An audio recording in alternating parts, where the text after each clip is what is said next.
Well, hey, how you doing? It's Mr. DJ again, counting down the top 40 hits according to WABC's Swinging Sound Survey. 770 WABC from New York City. They were rocking back in the 60s, 70s, into the early 80s. One of the biggest top 40 stations across the country, particularly back in the 60s. And I'm counting down their survey dated November the 11th, 1961. This was back when John F. Kennedy was president. At number 39, James Darren, the actor. I just found out, I didn't know this, he was a regular on T.J. Hooker.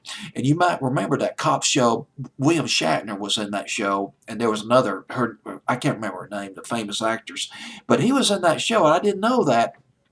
I was a big fan of that show when they ran it on Nick at Night about 10 years ago. Actor, singer James Darren, his first hit, Goodbye Cruel, can't get it out, Goodbye Cruel World. And it was a huge hit on Billboard's Hot 100. It would go to number 3. Didn't do quite as well in England, though. Only got as high as number 28. But here's the interesting thing about this song. It was written by a woman named Gloria Baker.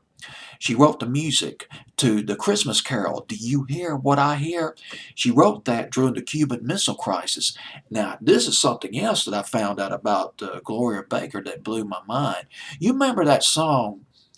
If you grew up in the 60s, you probably remember it.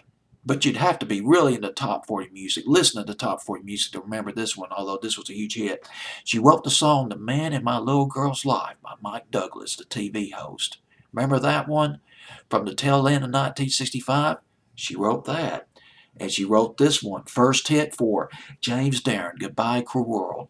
I hope I can get to a countdown where Conscious by James Darren would show up. That's probably my favorite James Darren record, Conscious. But right now, this is Goodbye Cruel World at number 39 on WABC's 770 Swinging Sound Survey.